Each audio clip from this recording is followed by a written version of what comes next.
Because I had Irish, actually, there were more opportunities because there was a lot of work with TG Ceathair programs. A lot of independent production companies were working across TG Ceathair programs. So having the Irish was a real benefit to me. And actually, I ended up probably moving up the ladder quicker, maybe as a result of that. So I went from researcher to producer quite quickly. When you're on the stage in theatre, it's about projection and it's about externalizing far more. But for cinema, the audience is the camera, and the camera is often just right here, right in front of your face. That first voice you heard was Cleona ní Chrualaoi, producer of An Cailín Ciúin, and I'm Martin Nutty. And the second voice was Colm Bairéad, writer and director of what's known in English as The Quiet Girl, and I'm John Lee. This episode of Irish Stew is sponsored by Ireland of the Welcomes magazine, celebrating 70 years of Irish history, tradition, culture, and community with outstanding photography and inspired writing.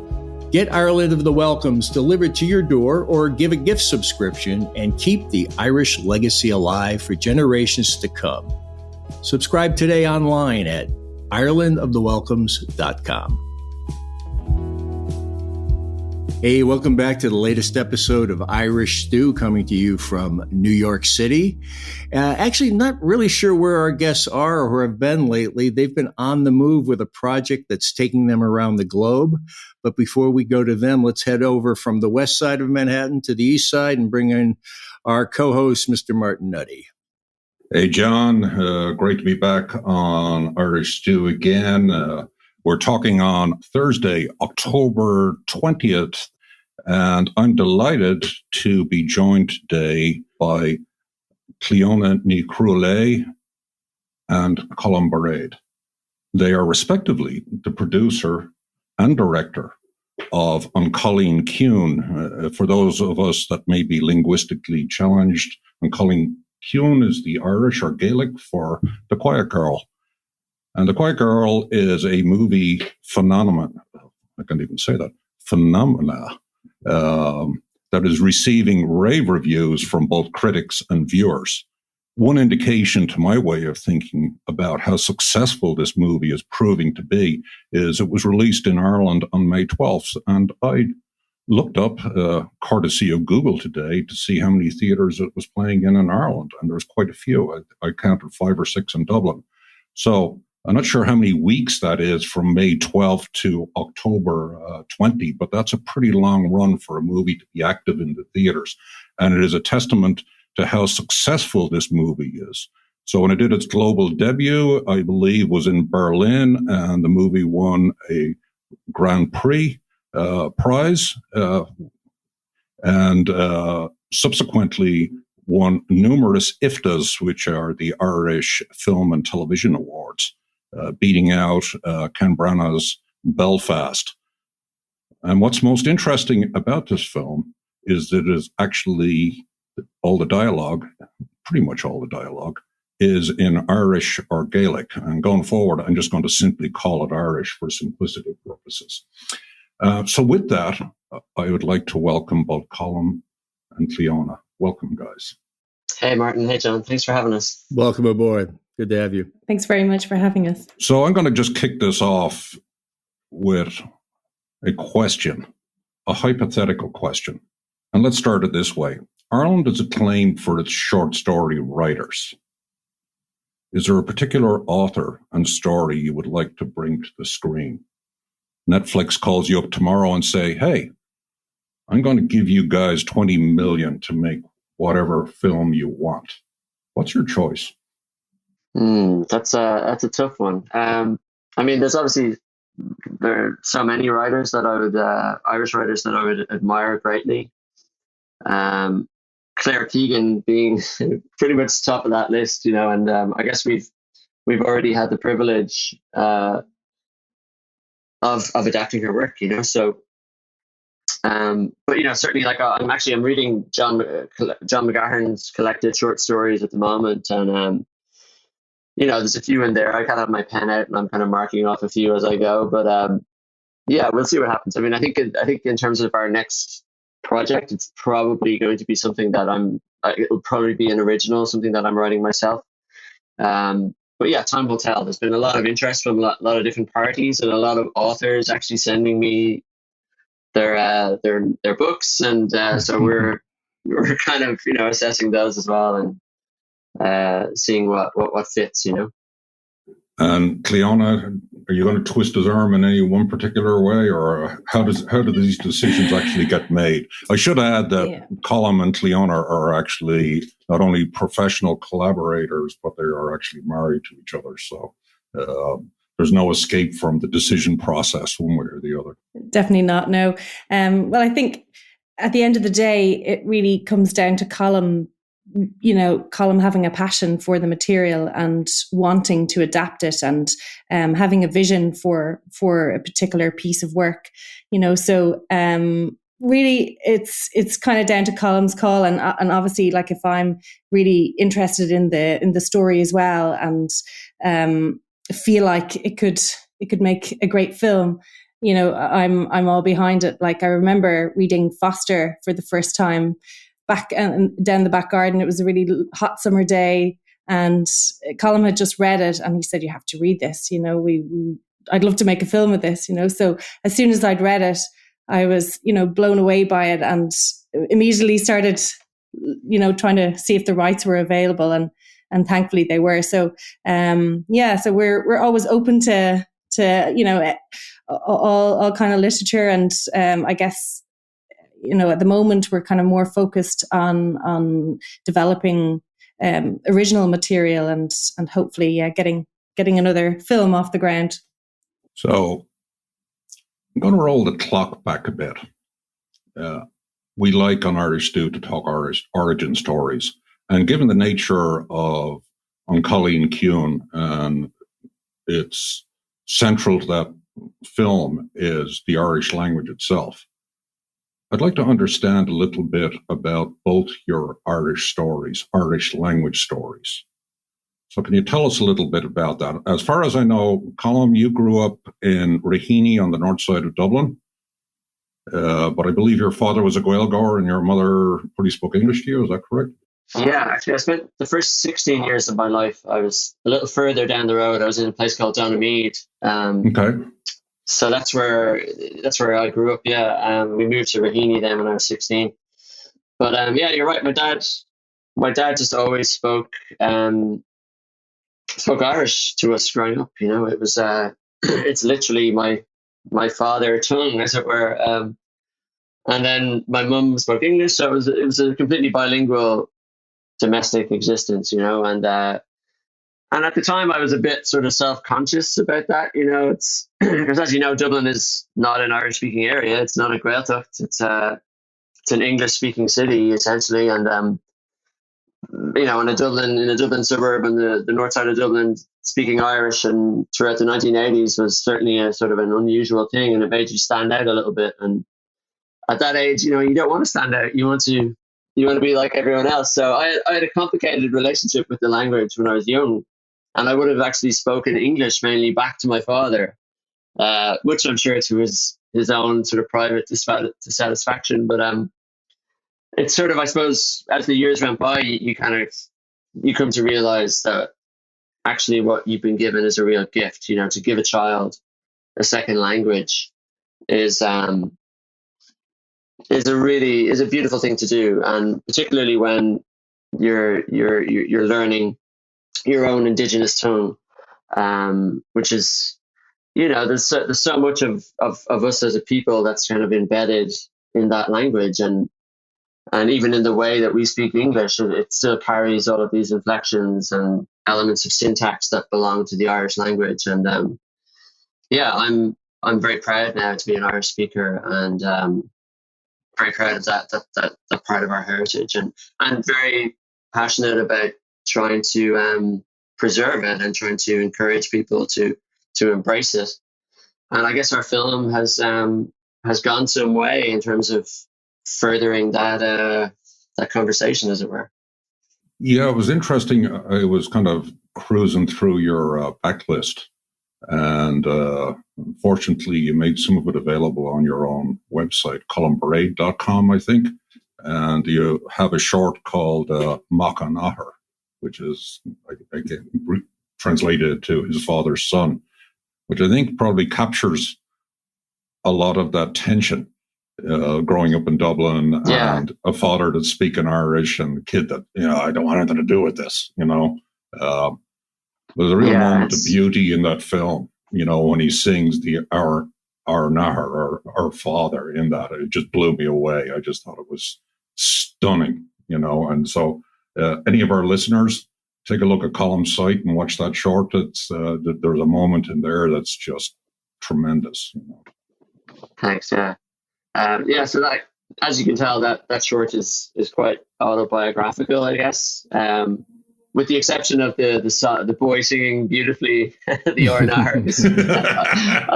I'd never be able to hit those high notes. But yeah, no, that's a very personal work to me, and I think it sort of speaks to what I was just describing in terms of my own sort of complicated relationship with the language as a young person.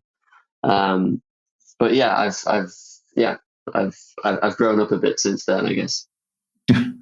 So before I switch over or let John start throwing his 2 cents in, I'm going to ask the same question of Cleona about her language experience. Now, I know, Cleona, you were born in, I believe, in Reading in England and moved back to Meath at the age of 4.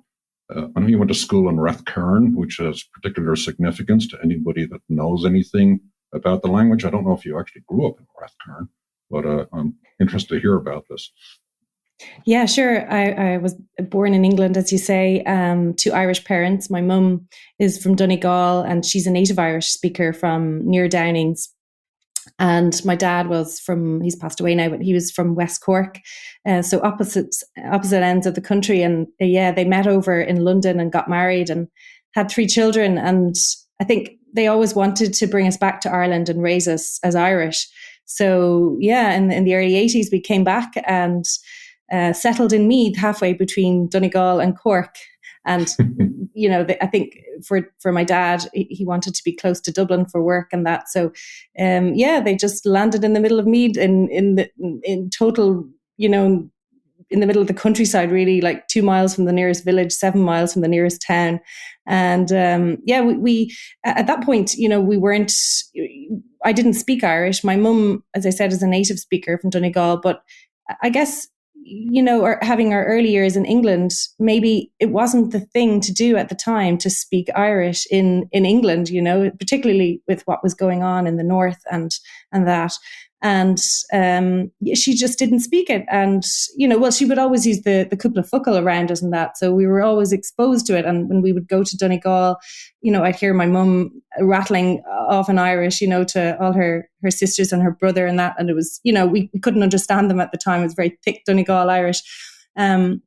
But then, when, we went to an English language primary school in Rathmalai, myself and my siblings. And it was then my mum started to kind of really think of Irish and wanted us to be educated through the Irish language. So she was, we were, Rathcairn is a Gaeltacht, as you probably know, in County Meath. And she sent us, her and Dad decided we would go there. And I actually spent 4 years living with a Ballantee, just as you would, as you would go away to the Gaeltacht for a few weeks during the summer. I used to stay with a family there in the Gaeltacht in Rathcairn, from Monday to Thursday. And so I was just completely immersed in the language, and, it was Connemara Irish. So I picked up all my Connemara Irish and the fluency there, really. And it was then, I would speak to my mum, then I started to really speak to my mum in Irish, and I still do to this day. And actually, as you said, myself and Colm are married, and we have 2 young children, 2 young boys, Dylan and Rian, and they're 6 and 3, and we're raising them through Irish in Dublin now. We live in Dublin. So it's a bit like history repeating itself for Colm. But I remember too, Colm talks about his complex relationship with the language. Like I have a similar story of, I remember, being in Navan shopping centre in County Meath, and my mum would like shout out in Irish, and, you'd be quite self-conscious about it, probably because you just didn't want to stand out and didn't want to have any attention drawn to you, but now now we're speaking Irish to our kids. So it's something I'm really proud of. And, I remember when our first son was born, I was just, I was a bit conflicted about it in the beginning about, gosh, this is going to be a bit harder because like English or Irish isn't my native tongue. I didn't really have Irish until secondary school. So I kind of questioned whether I'd be able to do that, whether we'd be able to raise our kids through Irish. But just one step at a time. Now it's great. Our two young boys are little Dublin Gaeligors, and going to our eldest is going to the Gael school, the Irish language primary school up the road, and our youngest is going to the Nínra, the preschool there as well. So it's great. Well, Colm and Cleona, you're really underscoring what a bad parent I am, because my wife is from Italy, and we did not become a bilingual family. It's for my daughter, Italian is the language of getting yelled at. So it never really caught on. If I'm in Italy for a while, I start to pick it up again, but it fades pretty quickly if you're not really using it. So I wish we had followed your model there. Let's take another slant on your history and talk about how you kind of come together in the media. You both have been in the media throughout your careers from different perspectives, and now you're on the same track here with your film production company. Cleona, what was some of your early media experiences, and how does it kind of inform what you're doing now? Yeah, I kind of had an interesting sort of journey into film, really. I started off, I did a BA in journalism in Dublin City University, and went into news reporting from there. I started working in a local radio station down the country in Carlow, Kildare, CKRFM. And then I went on to News Talk. You probably have heard of News Talk Radio here in Ireland. So I worked as a news reporter and presenter for a few years, for maybe about 5 years after I left college.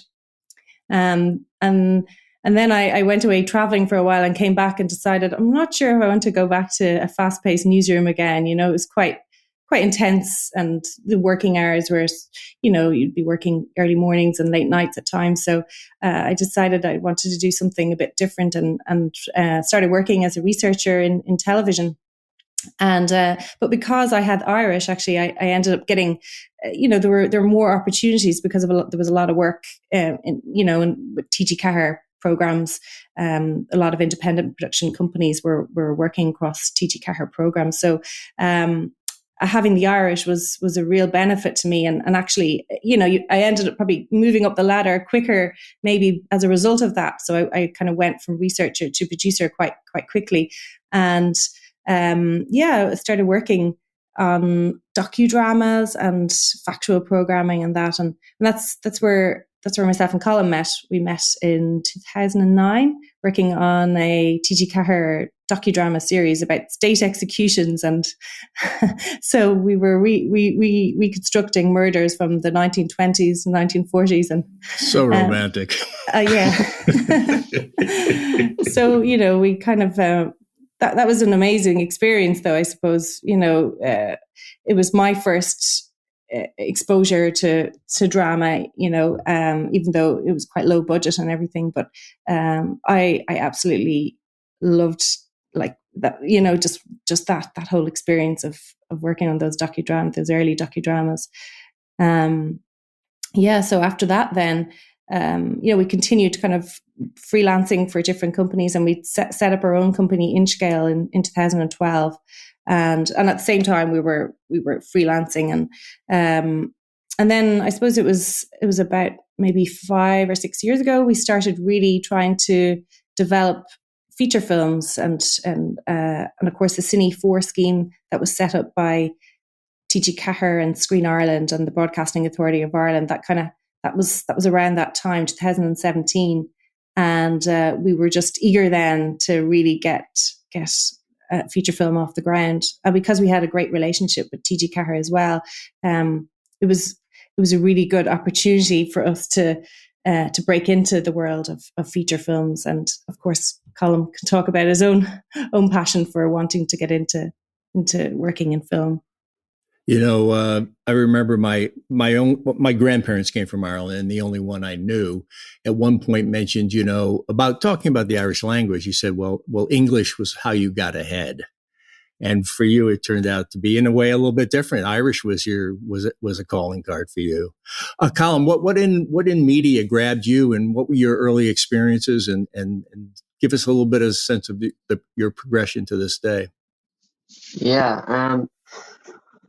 Well, cinema was always sort of respected in our household, but television wasn't. So my father hated television. He thought most TV programs were kind of nonsense. And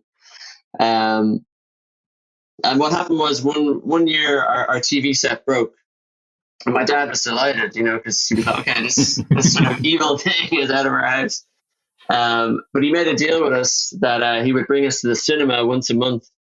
In lieu of the television having exited the building. And we thought this was a great deal or whatever. But that only lasted maybe a few months. And Dad said it was amazing how we started reading books and just being far more engaged in that side of things. And this was in the late 1980s. But then, happily, the Irish soccer team managed to qualify for the World Cup in Italy in 1990, and that was the first time Ireland had ever qualified for the World Cup, and it was a huge thing. So Dad had to buy a TV set so that we'd be able to watch these games. But he also bought a VCR machine with the TV set, and because he didn't like television and TV programs, and him and my mom used to keep the TV set in their room, like it wasn't in the living room. He used to go out and buy these VHS tapes of films that he thought were worthwhile. So he kind of began my film education in that process. And he started off with early silent films, like Charlie Chaplin's Modern Times was one of my most watched films as a young 10-year-old, 9-year-old, 10-year-old. And then he kind of built his way up. He kind of introduced us to film noir, and Hollywood musicals, and later on then to some more world cinema like Chrualaoi and French cinema and so forth. So that's kind of where the seed was planted for me in terms of my interest in cinema. And then, I used to make short films as a teenager with some friends of mine and a cousin of mine. And then I went to film school in Dublin, in DIT, Dublin Institute of Technology. Colin, can I ask you, when you were making those short films, was it Super 8 or something like that? What was the format you'd be using? Oh, it was it wasn't even that nice. It was High 8. It was a cheap video, a camcorder basically that you would bring on your holidays. And I would be often in the films as well. And we had no access to video editing equipment, so we'd actually shoot the films in sequence. So you'd have to chronologically film the thing, because you'd no way of reordering anything, But even that was a wonderful grounding in what the building blocks of a film are, So anyway, I went to film school for 4 years, and after that, then I was trying to get short films made. So I applied to there was a particular short film scheme called Losser, which is an Irish language word that means flame, and that was as the title would suggest, that was a scheme for Irish language short films that TG Cahir, the Irish broadcaster, was behind, and another organization called Filmbase. And that's how that film that you mentioned, Martin, Machanahar, that's how that film came about. So that was my first short film after college. And that film did quite well, and played at festivals internationally and so forth. And because of that, I began a relationship, I guess, with TG Cahir, and I got to know their commissioning editors, and they would start recommending me for just broader television work. And suddenly I'm making documentaries and factual television, and I'm earning a living telling stories with images and sound, I guess. But the whole time I was always very much my first love was certainly fiction filmmaking and cinema, and I was always trying to get shorts made and trying to develop things. And yeah, so the strange thing is, or maybe not strange, but like the reality is, all of my short films were in the Irish language. So then when this particular scheme that Cleona mentioned was announced in 2017, Cine Cahir, or Cine 4 in English, which was set up basically to encourage Irish language feature films, the production of these films, it felt like a really natural next step for me, considering the sort of body of work that I had created at that point in the Irish language. We're going to delve into The Quiet Girl shortly, but I've just one question before that for Cleona. Us movie watchers, not makers, like to think we understand what a director does. Truth is, I don't, and I guess John probably doesn't either. You can't possibly understand any job until you actually do it. We're familiar with the term producer, but I think if you ask anybody, they'll probably come up with 10 different definitions as to what a producer does. So using your experience in Inchgale and The Quiet Girl, tell me what the life of a producer is like for us neophytes. Gee, it is absolutely nonstop. It's yeah, I guess, The Quiet Girl, we started that we got the idea up and running in 2018. So, I was involved in getting the rights for the book, and then applying for various funding through the scheme Screen Ireland and the Broadcasting Authority of Ireland. And yeah, I guess it's from there you're trying to get the whole team set up. And our first thing I think that we focused on was casting in 2019, and just trying to find the young girl, Catherine. And yeah, trying to pull a whole team together of HODs and different crew members. And obviously I was trying to manage the finances as well, because you don't always get the funding up front for projects like An Cailín Ciúin. So, you have to find money to cash flow the project as well. So, you're talking to banks and different lenders, and yeah, and then there's the shoot, which is huge, and pulling it all together and finding a production office, and just getting all that set up, and then it's just managing everything. And it's a bit like firefighting in a way. You know, when you start a film, you're just putting out fires everywhere because there's, lots of problems, lots of challenges. And then we had like COVID on top of it. So that was consuming a lot of our energy and time, just trying to meet all the protocols and make sure everything was right from a health and safety point of view.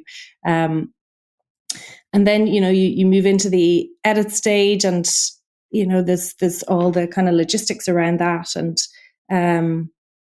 And of course, yeah, it's just actually this part of the project this is our first feature film. So I found this part the longest, like the publicity and the distribution of the film. I never realized how much work would be involved in this part of it.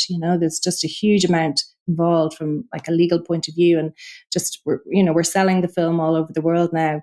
Thankfully, we have a sales agent, Bankside Films in London, who are doing that all for us. But yeah, the promotion alone and just dealing with all the distributors and dealing with all the festivals and all the marketing and publicity around the film is just huge, But it's amazing. I'm not complaining at all, because it's because the film has been such a success that all of this is happening. There's so much activity. So I'm amazed by your social media feed. It just seems like every couple of days you're popping up in a different place. I think in the last couple of weeks, if I'm correct, Colm, I saw you're in Busan in Korea. And then I think you were both in Newport in California. I know Colm was in Belgium yesterday. I'm not sure what else has been going on. I think you were in Finland quite recently. Just kind of pivoting back to the Irish thing again. I imagine that audiences that are watching the film may not even be aware of the language at all. The fact that Irish people actually speak Irish. Do you find yourself explaining that, or what's that experience been like? And how has Ireland looked to you now as you kind of travel to all these other countries and people are kind of, you're connecting with people that may not know a lot about the country itself? I've been surprised by the main talking point when we travel with the film is actually the language, that people are really curious about this language, and I think that's probably down to the fact that they haven't seen very many films in the Irish language before, that it's, if you go back a few years to like, whatever, 5 years ago, I think when this particular scheme started, the Cine 4 scheme, prior to that, you only had like a handful of Irish language films that had ever made it as far as a cinema, and we're talking like the whole history of cinema here. So these films are kind of novel in that respect, and people are genuinely curious about the sort of state of the language. I think most people are aware that it is a sort of like a minority language, because people think of Ireland and they just think it's an English-speaking country. So they kind of have that understanding that this must be a smaller aspect of our kind of social fabric here. And it's been kind of really encouraging though that people have taken that interest in it. And a lot of people talk about how they love the sort of sound of it, that there's a sort of melodic quality to it, and it's also completely incomprehensible to them. Like, there's, like most Europeans can kind of figure out a word or two from other European languages, but they really have no clue when it comes to the Irish language, which they're kind of happy about, that it's something kind of maybe exotic, I guess, to them. But then I suppose it's also, discussing that aspect of the film leads you to, sort of holding a mirror up to Ireland today and how we kind of, interact with our own language. And, I'm still sort of parsing all of that and trying to figure all of that out. Like, we do have a sort of a complicated relationship with the language for a whole host of reasons. And it's, it's hard to kind of, I guess, get into all of that right here, right now. But certainly, I think films like An Cailín Ciúin are opening up this conversation more, and getting people to sort of think about the language and the reasons why maybe they haven't embraced it in the past, Well, Colm, so far we've been, in Cleona, we've been kind of skirting around the centerpiece of the discussion here, the quiet girl. I'll use the English. And, if you ask any American to think of an Irish movie, they'll say The Quiet Man. So we've changed the equation here quite a bit. And the girl is quiet. The film is quiet. I don't like to talk about movies and run through the plot from point A to point B. I want to do that myself when I'm watching the movie. And I saw someone mention somewhere along the line, well, you could describe the movie as a girl goes away to stay with relatives for the summer, so that there's the kind of the arc of the story that I think, we don't have to go into that aspect of it too much further.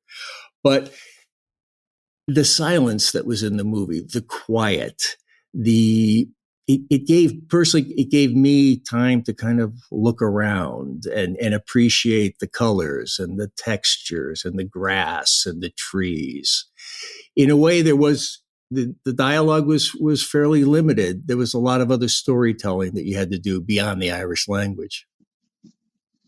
Yeah, I mean, I think some of that is down to my own sort of sensibility. I quite enjoy that style of cinema that's less sort of reliant on dialogue. You know, it's that, like Alfred Hitchcock said, that, you know, you should be able to turn off the sound in the film and still understand what's happening, you know. So to me, like, the purest form of cinema is essentially non-verbal, you know, that if you can communicate and tell a story primarily using images and sound, and not having to rely on verbal exposition or any of that, I think you can arrive at something that can be quite powerful and potent and truthful.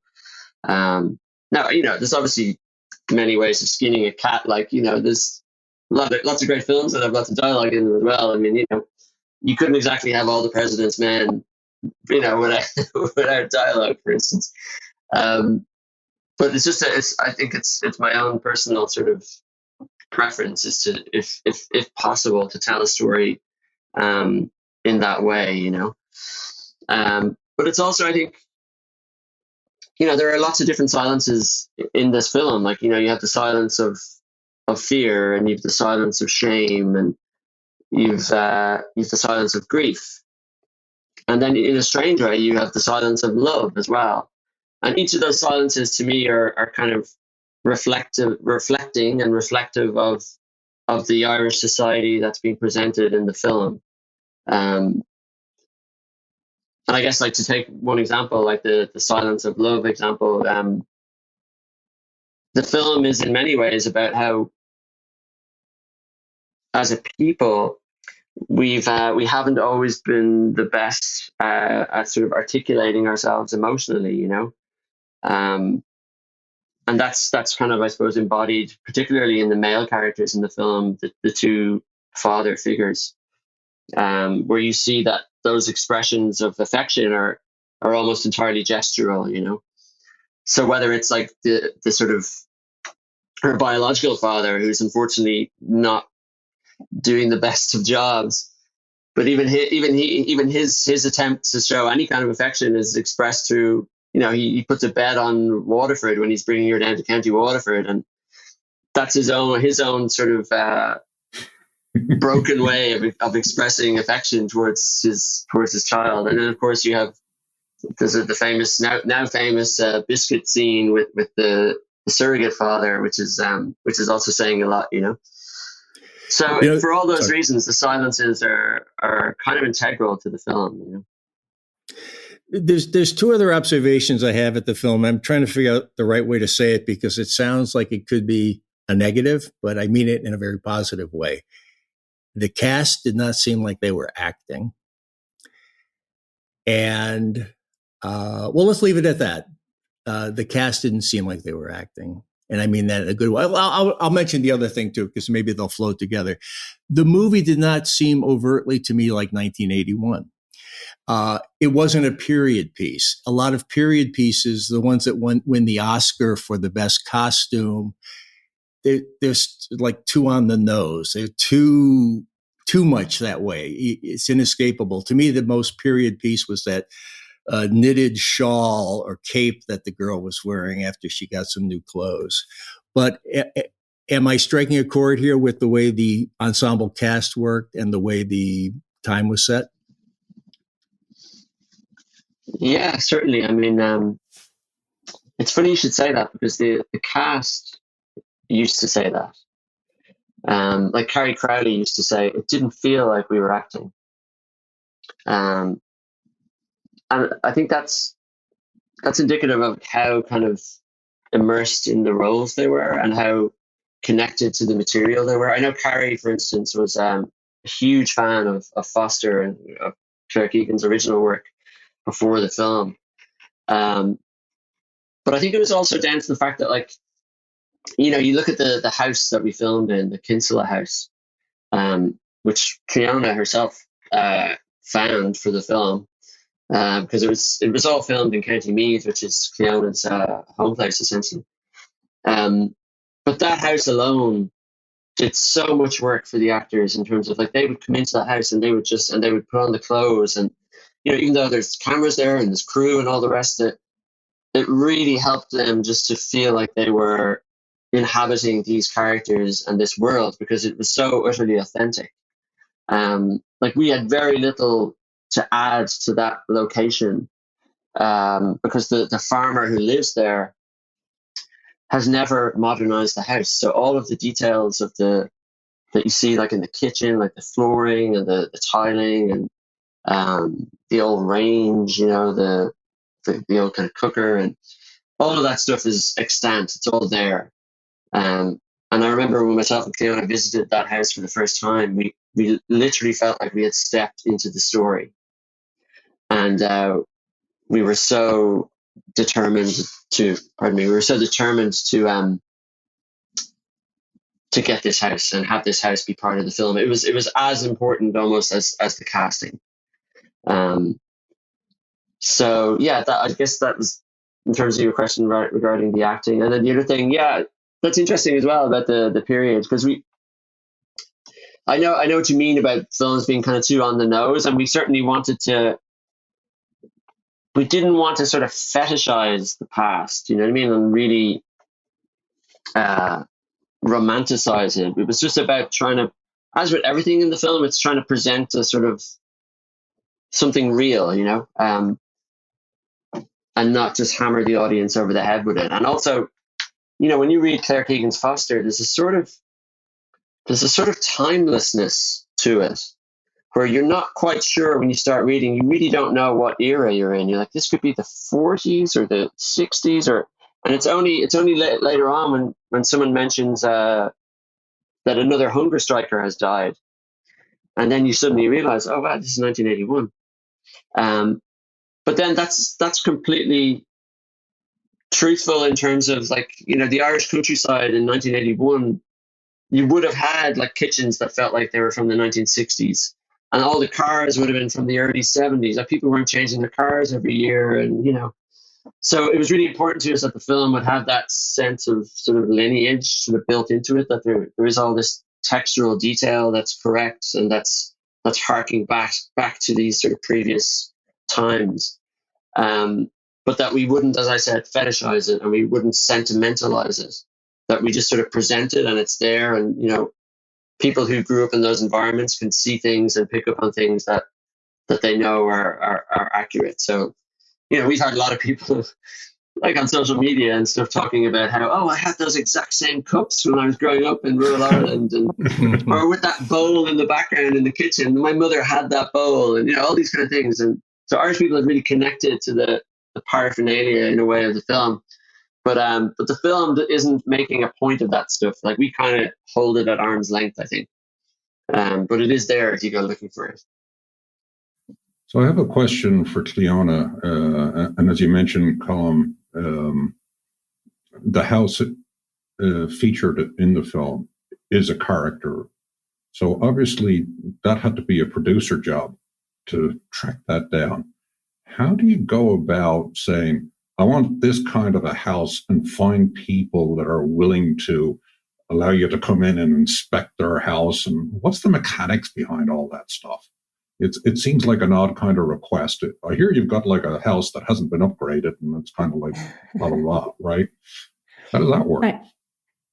I know it's a bit like just hard selling, you know, at the doorstep. But and it was funny, when we started looking for locations, it was the summer 2020, and, you know, we just barely coming out of lockdown here after COVID. So people were very suspicious about anybody coming to their door, or even like coming, you know, as close as 2 meters, you know, with social distancing and everything at the time. People were just quite afraid. So we had to wait a while before we got a location manager to start going out and knocking on doors. And we had a couple of location managers bring us to some of the locations they had filmed in before, down in Wicklow, a lot of older period style farmhouses and that. We weren't quite sold on a lot of them. So we started looking further afield, and we went into Kildare and we looked at a few places there. And it wasn't until we got to Meath, and it wasn't like anything to do with me being from Meath. It just so happened, we were looking for locations around Dublin, within the kind of 30k radius of Dublin, I suppose. And we ended up, and we found this location manager brought us to this amazing location, which ended up being used for as the wakes for the wake scene, and also for the character Una, her house as well. So we doubled up on that location. But we said this is definitely a runner. So let's try and scout really hard around that location. And actually, it was funny. I got in touch with a funeral director from Summerhill in County Meath, and who knows houses better than a funeral director. And actually, he was the person that did my dad's funeral, so I knew him quite well. And he started, we'd be on the phone for hours going on Google Maps, Google Satellite. Just he'd be talking me through down roads, down Bairéad, and if you take a left here and over the hill and over that bridge, and there's a really old farmhouse, just there, and it belongs to so such and such, and he sometimes would have the contact for these people as well. So that original, that wake house, that we call it the wake house, I suppose. The funeral director said to me, there's the guy that owns that house, his brother has an older farmhouse just a few miles up the road. And so we went and recce'd that house one Saturday morning with Steph and Colm, and we were like, oh my God, this is incredible. So that ended up being Koch's house, the first house that you see in the film, the first old grey house. And, it was quite battered looking, really. But that was that was what we were looking for. We were looking for something that looked quite run down and neglected. And, we knew immediately, we're like, this is definitely something that we could use. And there was a lovely laneway as well, and of course there's so much running in the film as well that we needed a few driveways, to allow that to happen. But, and it was after that then, we had a location manager out scouting then very hard again to look for the main house, the Kinsale house, as we call it, where most of the action takes place. And again, I was talking to my friend Willie Ryan, the funeral director, and bringing me down Bairéad and roads and that. And then it was, the great thing is we were looking for farmhouses. So it's very easy to spot farmhouses on Google Satellite. You can see generally where there's a farm, there's an old farmhouse. So we were literally just ticking them off one by one and sending our location manager out to each of these locations. And sometimes, people wouldn't be interested, and other people would be curious. And anyway, this particular house that we ended up filming in, our location manager went down and he arrived, and it was an old farmer and his German partner that lived there, and they were a little bit suspicious of him, and they didn't allow him to come into the house the first time, but they sent us photographs of some of the rooms in the house. And even myself and Colm looked at the photos, we were like, this is incredible, like this is just, the rooms were literally unchanged from the 1950s. And anyway, we set up a meeting with them, and they brought us into the house and they showed us around, and they were like, well, what do you think of it?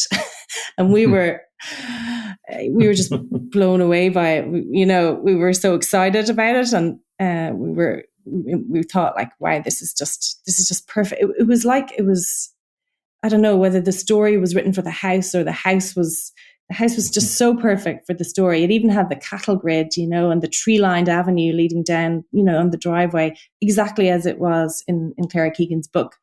And all the rooms, we didn't end up using all the rooms in the house. So, we mainly stuck to the kitchen and the kind of living room area. But we almost didn't get that house. It was, there was our second visit down, and COVID was deteriorating in Ireland, and we arrived at the house, and the farmer and his partner were standing at the door, and they said, no, there's no point in coming in. We're not going to do it.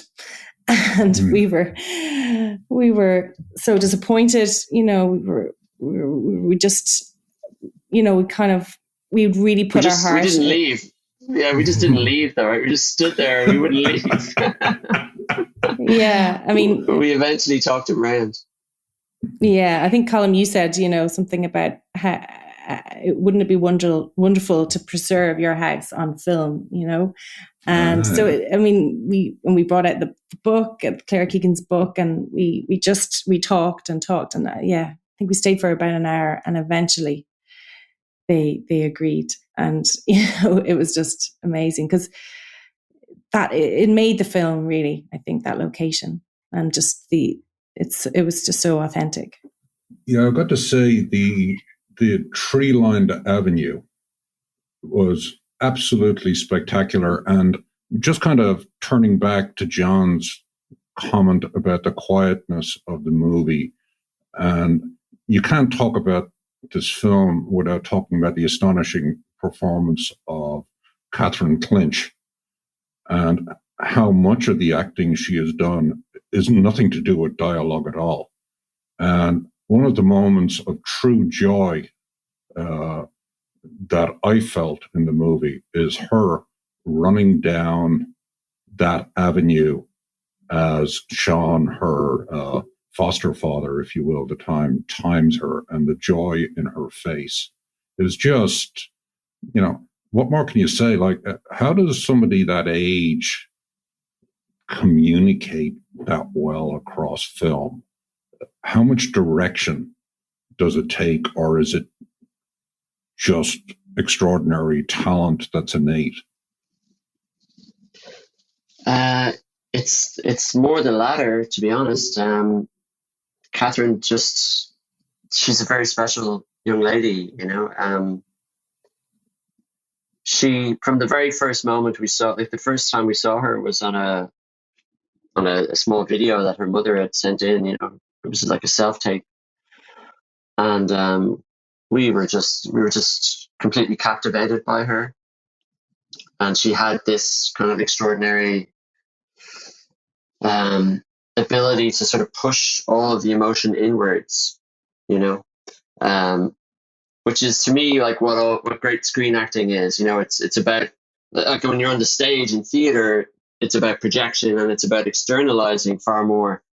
But for cinema, the audience is the camera, and the camera is often just right here, right in front of your face. So it's actually about being more like we are in real life, which is, human beings are quite good at concealing how they truly feel, and we don't often kind of display our emotions all that honestly.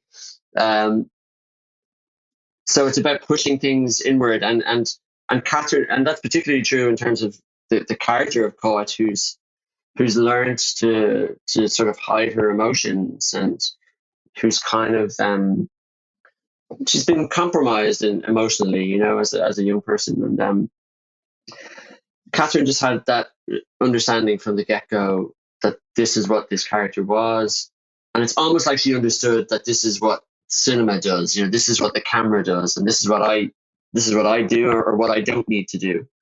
And it was really remarkable, and that's very rare that you find that in a person of that age. Usually, you're trying to talk younger people down from a performance, where they're kind of giving you too much. Whereas with Catherine, it was just a different thing altogether. And that, they say the casting is 90% of directing, and that's certainly true in this case. Like, it makes my job so much easier working with someone of Catherine's caliber. How was her interaction with the rest of the cast? I mean, did they take on a kind of, motherly, fatherly role with her? Was she able to learn from the older members of the cast? Yeah, I mean, there was something lovely that happened. So we tried to shoot the film as chronologically as we could. Now, that it's not entirely possible to do that, but the broad strokes of it is chronological. Like, we started in in her kind of domestic environment, and then we moved to the Kinselas, and then we went back again at the end for when she's returning. And Andrew Bennett, who plays the kind of foster father of Sean, he did an interesting thing, which was that he didn't try and become really pally with her at the beginning. And he didn't like try and sort of bring her in sweets and nice things right like that. He kind of kept a little bit of distance in a very polite way. But he allowed their relationship to grow off camera in tandem with what was happening in the film. So that when it gets to the point that their characters kind of come together, as it were, that it was something that was already happening naturally, and it lent to the kind of authenticity of that arc and that relationship, and how Cait and Sean essentially come to love one another. So, and it was also like, I always remember watching there's a kind of a pivotal moment that we won't give away, but there is a pivotal moment that's quite emotional. And I remember the crew watching this moment, and this was coming towards the end of the shoot, and like I had tears in my eyes, and like the sound recorders had tears in his eyes watching this thing happening. And yeah, it was that's when we kind of knew, okay, we've managed to sort of capture something here. Looking at the film from another perspective and bringing in Cleona as well, in my career, I've been around movie shoots a lot. I worked at a location that was popular for movie shoots, so I dealt with a lot of location scouts and the walkthroughs and all that, and so saw some good directors at work. But what I was impressed with, no matter all the high degree of preparation that was needed for the film, how many problems had to be surmounted in real time, how many decisions had to be made working around maybe a changing situation, from both the producer standpoint and the director standpoint. What kind of problems did you have to work out, kind of midstream as you were making the film? Yeah, I mean, I guess scheduling was one of our biggest things. Well, firstly, because we were working with a child actor, there are rules around how many hours you can have a young person on set.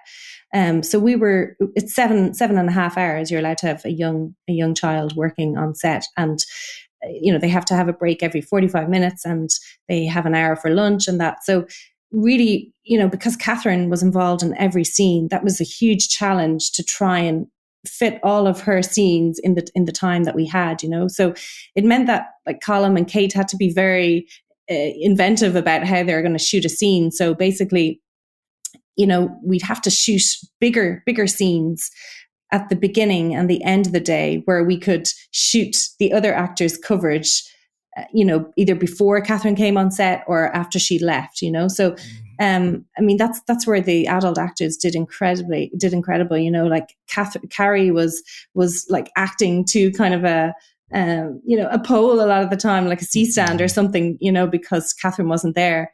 And we did have a double as well. We had another young girl, Jessica, working as a double. And so, a lot of the close-up shots and that of feet and hands and wide shots of running and things like that would have been our double, But that I think was the biggest challenge, because, we'd be so under pressure at the end of the day just to try and get Catherine's scenes done. And also, I guess it was hard on her as well physically, because, she's just thrown into this situation for the first time, never having been in a film or TV show before, and been surrounded by lots of people and lights and equipment and everything. And, it was very physically demanding on her and mentally demanding. And it's funny, even she talks about it now, and she says it was so easy, like I think the acting part of it was very easy for her. But I think, just the daily grind of actually having to come to set and get up early and, just to, she's such a perfectionist as well, just to get everything right. But yeah, in terms of other challenges then as well, I suppose there was scheduling, because this was a summer story. The story of Foster is set in the summertime. So we were filming in September, October time. And, we had autumn approaching. We were in the middle of autumn, I suppose, but we were lucky that year. We had a beautiful Indian summer, so we got some fabulous like hot days, and any wet days then we went inside. But we were really it was a race against time to try and get it shot, before the leaves started turning yellow or brown. And, we tried to do all our exterior scenes, first. And also we had the threat of COVID as well at the time, because, I think NEFIT were wanting the government to go to level 5 to shut down the whole country, so we were like, we have to get all our exteriors shot, because at least we can go back to do interiors if we need to later on. But, we couldn't do exterior scenes in the wintertime. So we were under pressure to get all of that stuff shot early on, and then there were other things like COVID as well was causing us a few issues, because Carrie Crowley and Michael Patrick, like they were working on Smother at the time, a TV drama series that was being shot down in Lahinch in Clare. And so we were trying to work with their schedule as well. And then like cases of COVID would emerge in different productions. And then we would have to like try and, do extra PCR testings. We already were testing cast and crew, every week for COVID. And I remember one time a case emerged on another production, and we had to change our whole schedule around.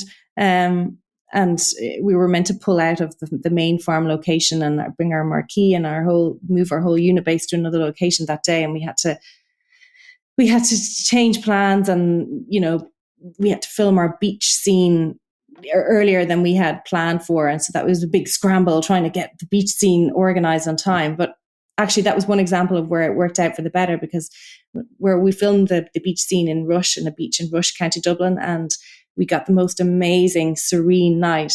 It was just the full moon, no wind. It was, it was just so calm a night. It was just really memorable shoot, from the whole shoot. I remember that was just a special night. And, but then, it doesn't come without its challenges as well. The tide was coming in, and, we were trying to get all the equipment out, and, like we had all the lighting equipment and everything that had to be brought out. And, it was a race against the tide that night for sure. But, very exciting at the same time. Yeah, so speaking of somebody that grew up in North County Dublin, I know the chances of having a serene and calm night in that part of the world is not that frequent. And it is a beautiful scene. And I kind of remarked on the lighting, and that it was really pleasurable.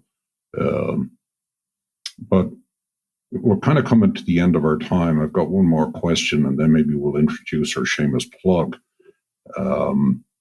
You can't talk about this film at this point in time now, as you're kind of promoting it and rolling it out across the world, without talking about the Oscar element and the awards elements of the end of the year. So talk to me about the rollout in America, which I assume is probably going to happen relatively soon. And how do you position, or do you actively position for these awards? Because that can have a pretty significant impact on multiple ways, both on career and in terms of the profitability of the film itself. Yeah, sure. It's a campaign essentially that has to be handled and managed. And we're working very closely. We're delighted that we have a distributor now in the US. We're working with a label called Super, who are part of Neon, who I'm sure you've heard of. So they're a terrific outfit, and they've paired us up with a publicist, award strategist. So and then we've got support from Screen Ireland and from TG Cahir in terms of a budget for this Oscars campaign. And it involves a lot of travel, I guess. That's why you've kind of seen us traveling around, and we'll be certainly over in the States a good bit more. We're just back from there, but we're heading over again, I think, in about 2 weeks. And so it involves screening. You set up screenings for Academy members, and LA and in New York, and you're just trying to get the film out there and getting the right people to see the film, with the goal of becoming one of the 15 films that make the shortlist that's announced on the 21st of December. So that's kind of the first step in the process. And then after that, from those 15 films, the 5 final nominees are selected in late January, I think, at some point. So yeah, it's as I say, it's a bit like, we keep saying it's a bit like running a political campaign or something, but at the same time, it's highly enjoyable. Like, we love talking about the film, and we love showing the film to people and hearing their thoughts, and we're just delighted that people seem to be embracing it and, kind of falling in love with this young girl in a lot of ways. So, Colm and Cleona, what would be your shameless plug to wrap things up here? Well, I guess speaking of the Oscars, we're not going to plug ourselves because we've got a whole team behind us that are doing that. But there's a wonderful Irish short film called An Encounter. It's directed by Kelly Campbell, and it's really one of the best Irish short films that's been made in recent years, and it's based on the wonderful story by James Joyce of the same name from Dubliners, and it's written by Mark O'Halloran, who's a friend of ours. Actually, he's a wonderful scriptwriter and playwright here in Ireland, and it stars Gary Lydon, who's one of the great screen and theatre actors here in Ireland, and 2 young fabulous actors, young cast as well. But I know that film is sort of in the running, as it were, for the short film Oscar nomination, in that it's played at all the right festivals, and they have a campaign ongoing. So we'd love to see them go all the way if it was possible, and if there's anyone listening with any influence in those spheres, that we hope that they would check it out and give it their consideration. And so with that, Colm Bairéad and Cleona ní Chrualaoi, we'd like to thank you for taking time out of your incredibly busy schedule. We look forward to seeing the film over this side of the ocean, and we cannot recommend it strongly enough. John and I, when we were talking about it, basically said, we can't think of one scene that didn't belong in the film. In its totality, it's as close to a piece of perfection as I have seen. Martin, if I could just add, because I think one of the questions is, how does the film in the Irish language play? Martin and I are very friendly to Irishness and very interested in it. It played beautifully with my Italian wife and my American daughter. So people will not have any problem with that. They'll love hearing the language, and they're going to love the story. So thank you so much to both of you. And excuse the dog, he's getting a little fancy.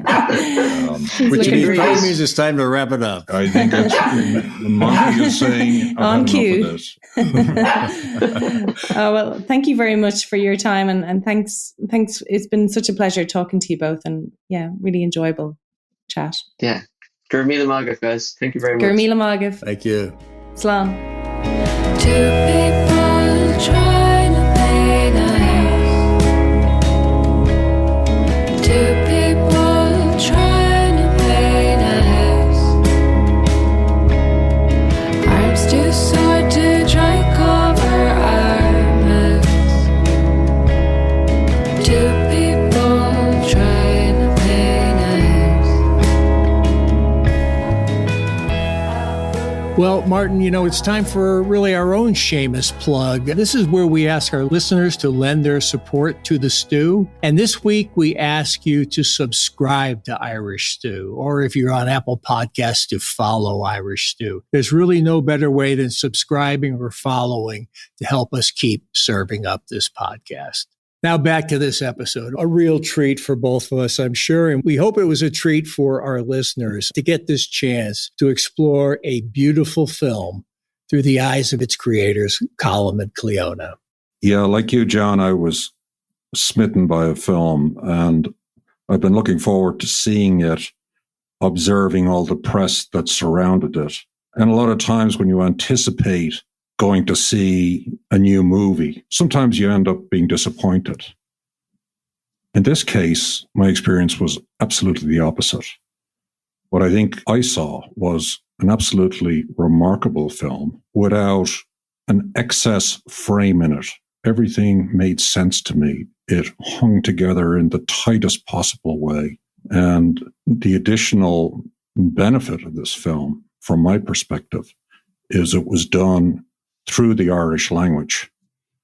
One thing I kind of wonder, is this film going to be a river dance moment for the Irish language? Yeah, Martin, it was interesting too when you're listening to the Irish language, which was the primary tongue of the movie, but English did work its way in a few times, and it sounded very intrusive when you heard English. So I don't think any English speaker should shy away from seeing this Irish language film. Obviously, is subtitled. You'll forget which language you're listening to. It flows by beautifully. And this episode makes me aware of some of the limitations of our podcast form here. There's really no way for us to communicate the colors, the lighting, the textures, the setting, all the other elements of the storytelling. It's so beautifully told in this film. And we hope when you see The Quiet Girl, this conversation will serve to deepen your experience. My boy's got a lot to prove. My boy's got a lot to prove. My boy's got a lot to prove. If any color, it's light blue.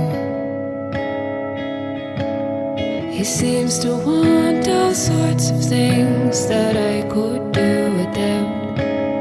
I know I shouldn't speculate, can't put words in his mouth.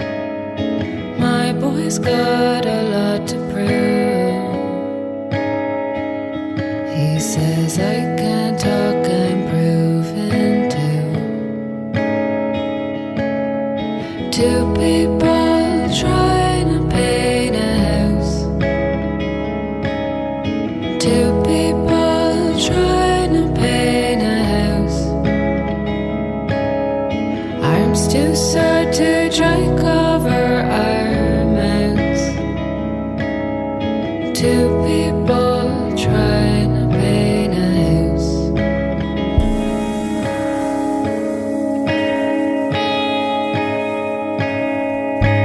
My boy's got a lot of nerve. He sticks straight when I would swerve. And I lose my shit a lot.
Irish Stew is produced by John Lee, Martin Nutty, and Bill Schultz. Editing, mixing, and mastering by Bill Schultz. Music on Irish Stew was composed and performed by Rosa Nutty, with Donald Bowens on drums, Cathal O'Riordan on bass and synthesizer. For more on Rosa Nutty's music, please visit rosanutty.com.